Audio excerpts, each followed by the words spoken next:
او میرے بھائیو بہنوں، ایسی موت مانگو اللہ سے، جب جا رہے ہیں تو اللہ خوش ہو رہا۔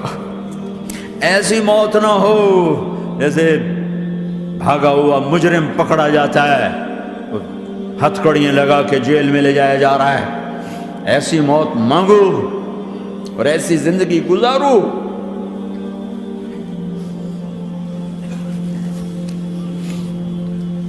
موت ہمارے لیے راحت ہے، اللہ خوش ہو رہا۔ جب سعد بن معاذ کا انتقال ہوا تو آپ نے فرمایا، میرے نبی نے فرمایا، سعد بن معاذ بڑے صحابہ میں ہیں، میرے نبی نے فرمایا کہ آج اللہ کا عرش خوشی سے جھوم اٹھا ہے، چونکہ وہاں تو جا رہے ہیں نا، یہاں سے نکلنا ہے، وہاں تو پہنچنا ہے، وہاں تو خوشی ہے، یہاں غم ہے۔ تو ہم نے کہا، میرے نبی نے فرمایا کہ آج میرے اللہ کا عرش سعد کے پہنچنے پر خوشی میں جھوم اٹھا ہے۔ ایسی موت مانگو کہ اللہ کا عرش بھی خوشی سے جھومے، اللہ بھی خوش ہو جائے۔ کیا کر رہے ہو؟ کدھر جا رہے ہو؟ اس دھوکے کے گھر، اس مچھر کے پر، اس مکڑی کے جالے، اس دکھوں کے گھر، اس غموں کی دنیا میں کیا ڈھونڈتے ہو؟ جاؤ اللہ کو ڈھونڈو، جاؤ اس کے حبیب کو ڈھونڈو، پھر جاؤ مزے کی زندگی یہاں گزارو، مزے کی نیند قبر میں پوری کرو، اور جنت میں ہمیشہ کی راحتوں کے مالک بن جاؤ۔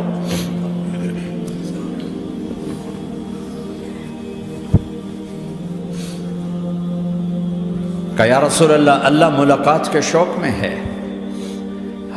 تو میرے نبی فرماتے کہ میرے حسنین کا کیا ہوگا؟ میں تو دیکھ رہا ہوں ایک زہر میں تڑپتا ہے، ایک بچوں سمیت نیزے پہ چڑھا ہوا ہے۔ ویسے بھی محرم ہمیں یاد دلاتا ہے کہ اللہ کو راضی کرنے کے لیے آخری حدوں تک پہنچنا بھی کامیابی کا صحرا گلے میں ڈالنا ہے۔ ایک نے فتح کا جھنڈا گاڑا، قیامت تک کے لیے ذلت اس کے ماتھے کا نشان بن گئی۔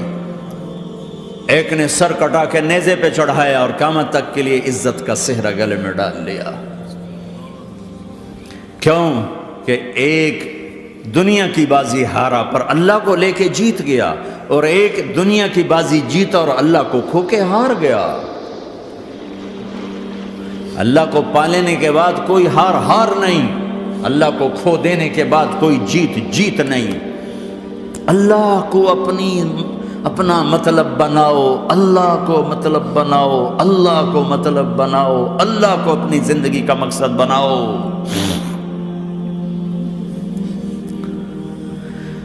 جبریل واپس جاؤ اور اللہ سے پوچھ کے آؤ، میرے بعد میری امت کے ساتھ کیا کرے گی؟ واہ یا رسول اللہ۔ ہر کوئی اپنے بچوں کے لیے پریشان ہوتا ہے کہ میرے بچوں کا کیا بنے گا۔ آپ کہہ رہے ہیں میری امت کے ساتھ کیا کرے گا میرا اللہ؟ جاؤ اللہ سے پوچھ کے میں پھر جواب دوں گا۔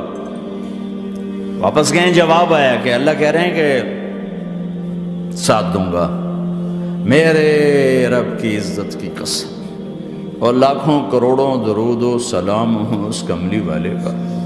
اگر آپ یہ سوال نہ اٹھاتے، آج میں اور تم بھی بندر خنزیر ہوتے۔ بیچ میں وہ حائل ہو گئے، ان کے آنسو، ان کی دعائیں۔ مچھلی کھانے پر اللہ تعالیٰ نے موسیٰ علیہ السلام کی قوم کو، پورے شہر کو بندر بنا دیا۔ مچھلی کھانا کون سا گناہ ہے؟ اللہ نے کہا بس ہفتے کو نہیں کھانی، کھاؤ، اتوار پیر منگل بدھ جمعہ جمعہ کھاؤ، ہفتہ نہیں۔ مگر نہیں کھائیں گے، کھایا، اللہ نے بندر بنا دیا۔ شراب پینا مچھلی کھانے سے بڑا گناہ ہے، اور بیچنا اس سے بھی بڑا گناہ ہے، اور نشے کی چیزیں بیچنا اس سے بھی بڑا گناہ ہے، ماں باپ کی نافرمانی اس سے بھی بڑا گناہ ہے۔ میرے نبی سے پوچھا گیا یا رسول اللہ قیامت کب آئے گی؟ کہا اللہ کو پتہ ہے۔ کہا کوئی نشانی بتا دیں، کوئی نشانی بتا دیں۔ تو آپ نے فرمایا جب ماؤں کو ذلیل کیا جائے گا قیامت آ جائے گی۔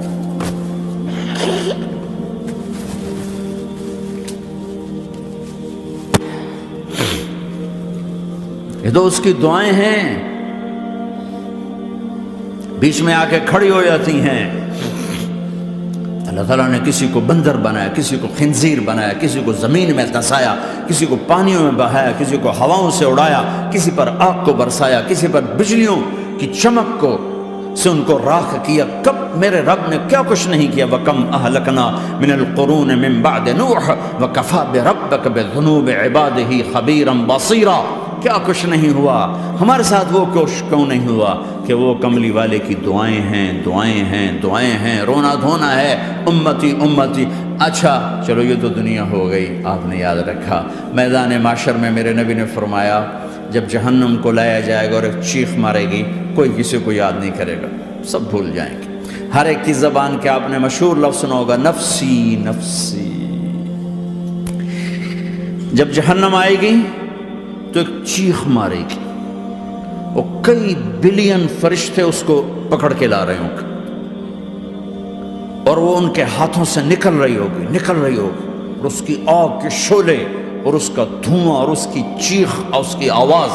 تو جب وہ قریب آئے گی تو اس کے آواز پر سارے مرد عورت زمین پر گریں گے اور سب کہیں گے یا رب نفسی نفسی، یا رب نفسی نفسی، یا رب نفسی نفسی۔ یا اللہ میری جان، میری جان، ماں نہیں، ابا نہیں، بیوی نہیں، بچے نہیں، بھائی نہیں، میری جان۔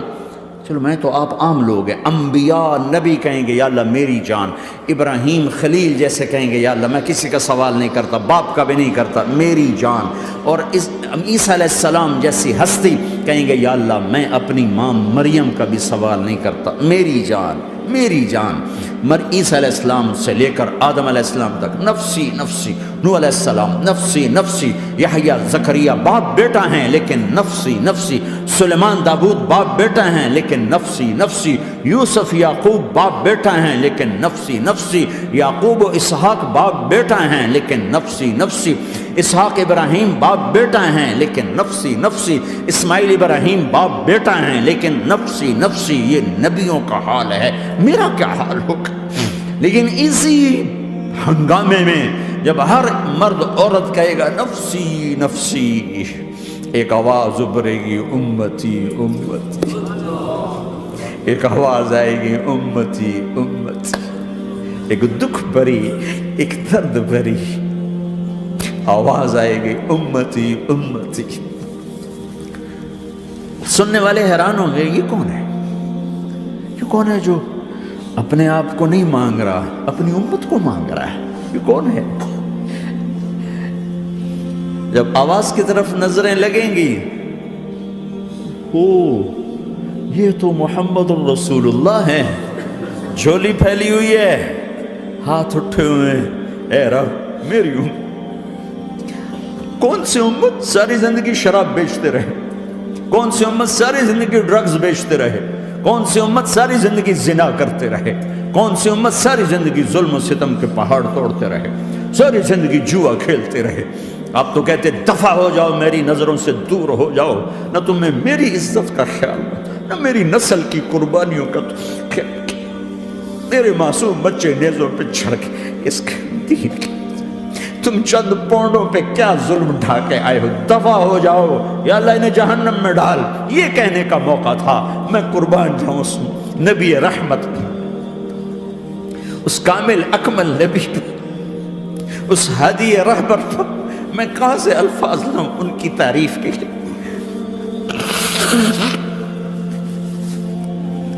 دو ہستیوں کا حق نہیں ادا کیا جا سکتا، ایک اللہ، ایک اللہ کا رسول۔ ہر ایک کا حق ادا ہو سکتا ہے، اللہ اور اس کے رسول کا حق نہیں ادا ہو سکتا۔ وہ کہتے ہیں یا اللہ ان کو آگ میں ڈال دے، انہوں نے نہ مجھے دیکھا، نہ میرا گھر دیکھا، نہ میرے پیٹ پہ پتھر دیکھے، نہ میرا راتوں کو تڑپنا دیکھا، نہ میرا مچلنا رونا دیکھا، نہ احد میں ٹوٹے دانت دیکھے، نہ طائف میں بکھرا خون دیکھا، نہ کربلا میں اولاد کے سر نیزوں پہ چڑھے دیکھے۔ دفع دور کر دے میری آنکھوں سے، میں قربان جاؤں اس نبی رحمت پر۔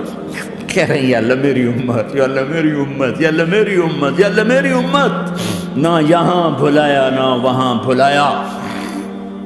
آپ کے لیے ممبر آئے گا، میرے حبیب بیٹھو، تو آپ کہیں گے اب مجھے خیال آئے گا اگر میں بیٹھا تو یہ مجھے لے کے جنت میں نہ چلا جائے، اور اللہ کہہ رہا بیٹھو تو میں کیا کروں گا؟ میں خود زمین پہ کھڑا رہوں گا، ممبر پہ ہاتھ رکھ دوں گا کہ اللہ تیری مان لی، میں ہاتھ رکھا ہوا ہے، لیکن میں بیٹھوں گا نہیں کہ میں اپنی امت کا آخری حساب کروا کے ہی جاؤں گا، ایسے نہیں جاؤں گا۔ آؤ بھائی، ہمارا نیا سال ہمارا سال تو محرم سے شروع ہوتا ہے، ویسے تو جنوری بھی اللہ کا، محرم بھی اللہ کا، سورج اللہ نے بنایا تو جنوری فروری بھی اللہ کا، اور چاند اللہ نے بنایا تو محرم ربیع الاول بھی اللہ تعالیٰ کا، دونوں ہی اللہ کے ہیں۔ کسی نے یہ لے لیا، کسی نے وہ لے لیا۔ ہم نے چونکہ چاند کا کیلنڈر بنایا تو ہمارا تو اب سال شروع ہو رہا ہے، ہمارا تو نیو ایئر اب ہے، ہمارا نیو ایئر رونے سے شروع ہوتا ہے۔ کیسا اللہ نے نظام بنایا، کسی اور مہینے میں یہ واقعہ ہو جاتا، نہیں، سال کے شروع میں یہ واقعہ رکھا ہے کہ ہر ایک کو پتہ چلے کہ ہاں نیا سال خوشی منانے کے لیے نہیں ہوتا، نیا سال آخرت کی تیاری کے لیے ہوتا ہے کہ ایک سال چلا گیا، ایک سال اور زندگی سے نکل گیا، اور بھی جلدی سے اللہ کو راضی کرنے کا کوئی کام کرنے کو، توبہ کرنے کو، اللہ کو راضی کر لیں۔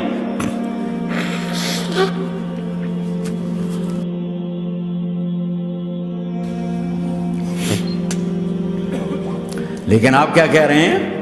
یا رب امتی امت، یا رب امتی امت، یا اللہ میری امت، یا اللہ میری امت، یا اللہ میری امت۔ اور ایسی شفقت و محبت آپ کہیں گے یا اللہ یہ میری امت کا حساب میرے حوالے کر، میں لوں گا، تو نہ لے، میں لوں۔ تو اللہ تعالیٰ فرمائیں گے آپ کیوں لینا چاہتے ہیں؟ کہیں گے میں اس لیے لینا چاہتا ہوں کہ ان کے جتنے عیب ثواب ہیں نا وہ کسی کو پتہ نہ چلے، تو میرے سامنے آ جائیں تو ان کو شرمندہ نہ ہونا پڑے، تو میں قربان جاؤں۔ پھر وہ رب محمد ہے، اس نے اپنے حبیب کی لاج رکھنی ہے، وہ کہیں گے میرے محبوب اگر آپ ان کا حساب لیں گے اور آپ ان کے گناہ دیکھیں گے تو پھر ان کو آپ سے تو بڑی شرم آئے گی، نہیں میں آپ کو بھی نہیں دیتا، میں ان کا حساب پردے کے پیچھے لوں گا، کسی کو پتہ نہیں چلنے دوں گا۔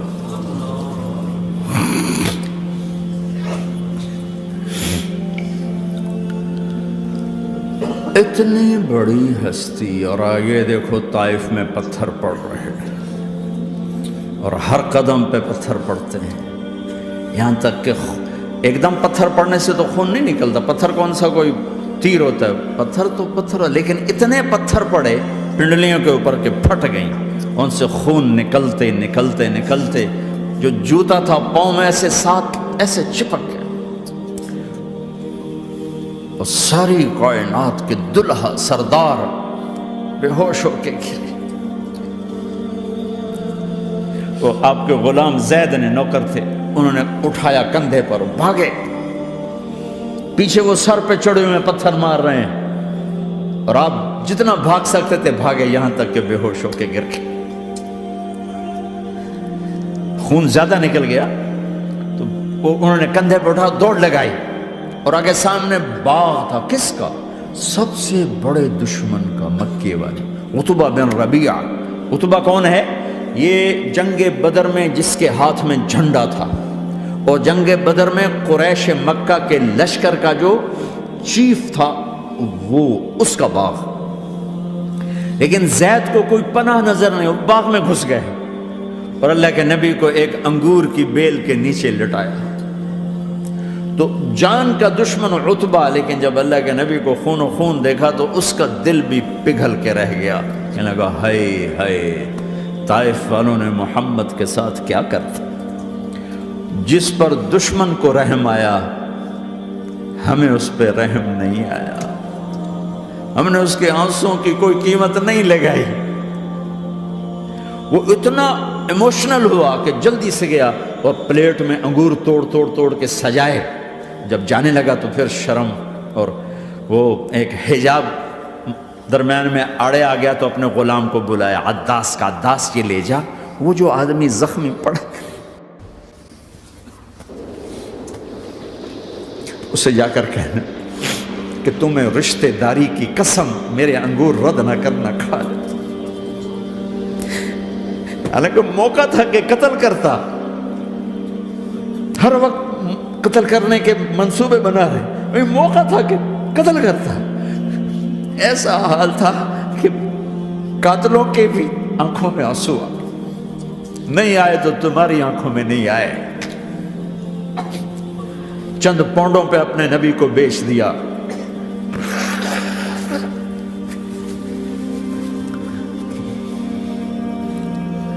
کہنے لگا عداس یہ لے جا.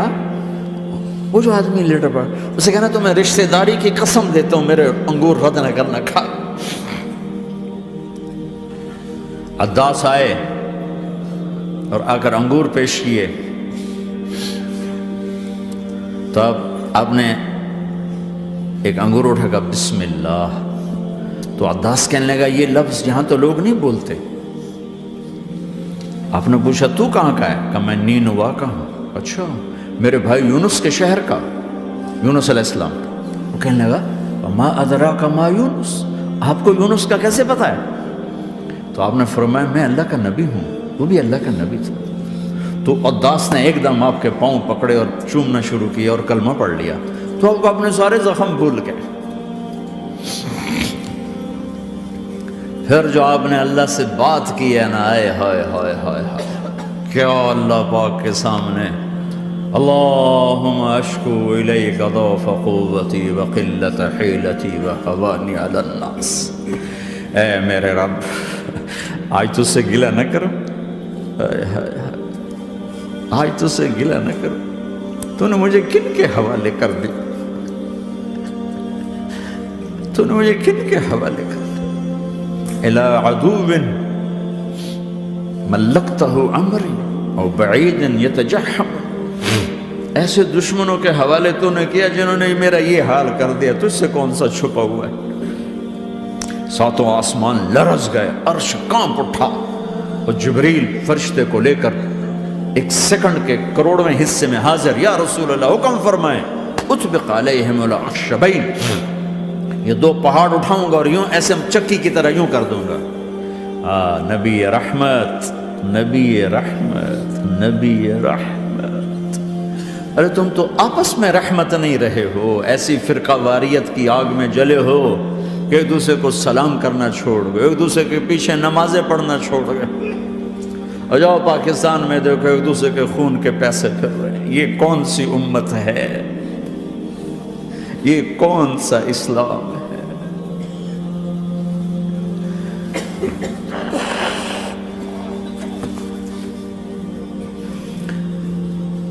حضرت عائشہ نے پوچھا یا رسول اللہ آپ کو سب سے زیادہ تکلیف کہاں پہنچی؟ کہا طائف میں. طائف میں 23 برس میں سب سے زیادہ تکلیف کہاں پہنچی؟ فرمایا طائف میں. جنہوں نے اتنی زیادہ تکلیف پہنچائی تو ان سے بدلہ لینے کا وقت آ گیا ہے اور فرشتہ حاضر ہے، اللہ کی منشا شامل ہے، کر دوں؟ کہ نہیں یہ نہ صحیح، ان کی نسل میں شاید کوئی ایمان لے آئے. لعل اللہ ان یخرج من اصلابہم من یوحد اللہ.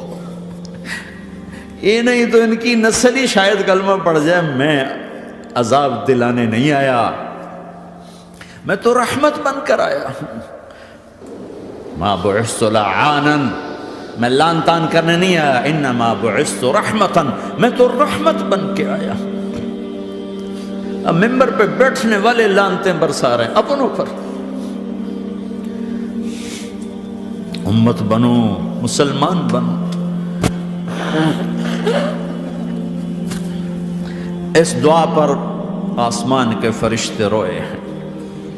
ساتوں آسمان کے فرشتوں میں ہلچل مچ گئی. میرے بھائیو یہاں کوئی آزاد نہیں ہے. موت سے لڑو، دکھاؤ. بڑھاپے سے لڑ کے دکھاؤ، غم اور دکھوں سے لڑ کے دکھاؤ. یہاں پابند بن کے چلو اس اللہ کے جس کی شہنشاہی ہے، اس اللہ کے جس نے مجھے بنایا. اس اللہ کے پابند بنو جس نے مجھے آنکھوں کا نور دیا، زبان میں بول دیا، جسم میں طاقت دی، عقل کو سمجھنے کے اوصاف دیے. اس اللہ کے پابند بن کے چلو جس نے قرآن کو اتارا، جس نے دھرتی کو بچھایا، جس نے آسمان کو اٹھایا، جو موت دینے والا ہے، جو موت کے بعد اٹھانے والا ہے. اس اللہ کے پابند بن کے چلو جو میرے جسم کو چورا چورا کرنے والا ہے، میری ہڈیوں کو ریت کی طرح ذرہ ذرہ کرنے والا ہے، اس اللہ کی مان کے چلو جو پھر مجھے میرے اس پارا پارا وجود کو پھر جمع کرنے والا ہے، اس اللہ کے سامنے جھکو جو قبروں کو پھاڑ کر مجھے پھر کھڑا کرنے والا ہے، اس اللہ کے سامنے جھکو جو ساری آدم کی مردہ نسل کو دوبارہ زندہ کرنے والا ہے، اس اللہ کے سامنے جھکو جو زمین آسمان کو ایک دن توڑنے والا ہے، توڑ کے پھر بنانے والا ہے۔ اذا السماء انفطرت وَإِذَا الْكَوَاكِبُ انتَثَرَتْ وَإِذَا الْبِحَارُ فُجِّرَتْ وَإِذَا الْقُبُورُ بُعْثِرَتْ، زمین آسمان کو ہلا رہا ہے، موت دے رہا ہے۔ اذا زلزلت الارض زلزالها، زمین پہ موت آ رہی ہے۔ اذا السماء انفطرت، آسمان مر رہا ہے۔ اذا الشمس كُوِّرَتْ، سورج مر رہا ہے۔ وَإِذَا الْجِبَالُ سُيِّرَتْ، یہ پہاڑوں کی موت ہے۔ عرش فرش لوح قلم کرسی ہر شے کو فنا کے گھاٹ اتارنے والا اور خود ہمیشہ باقی رہنے والا، دائم رہنے والا، قائم رہنے والا، اپنی ذات میں قائم، اپنی ذات میں دائم، موت سے پاک، تھکن سے پاک، نیند سے پاک، اونگ سے پاک، ظلم سے پاک، ذوق سے پاک، خزانوں کا مالک، عزت کا مالک، قوت کا مالک، شہنشاہی کا مالک، کبریائی کا مالک، ہیمنت کا مالک، جبروت کا مالک، خزانوں کا مالک، فرشتوں کا مالک، جبریل کا مالک، میکائیل کا مالک، اسرافیل کا مالک، اسرائیل کا مالک، طارق جمیل کا مالک، برمنگم والوں کا مالک، آدم کی ساری نسل کا مالک، 2 پاؤں پہ چلنے والوں پر بادشاہ، 4 پاؤں پہ چلنے والوں کا مالک، پانی کی مخلوق، ہوا کی مخلوق، زمین کی مخلوق، رینگنے والے، اڑنے والے، تیرنے والے، جھپٹنے والے، دھاڑنے والے، پھاڑنے والے، ڈسنے والے، سب پر میرے اللہ کی شہنشاہی ہے۔ للہ ملک السماوات والارض وما فیہن، لہ ما فی السماوات وما فی الارض وما بینہما وما تحت الثری وان تجہر بالقول فانہ یعلم السر واخفی۔ وہ کون ہے؟ اللہ۔ رسول اللہ صلی اللہ علیہ وسلم نے فرمایا، جو یہ چاہتا ہے کہ مشکلات میں اللہ اس کی دعائیں قبول کرے تو اسے کشادگی اور فراخی کے حالات میں کثرت سے دعائیں مانگتے رہنا چاہیے۔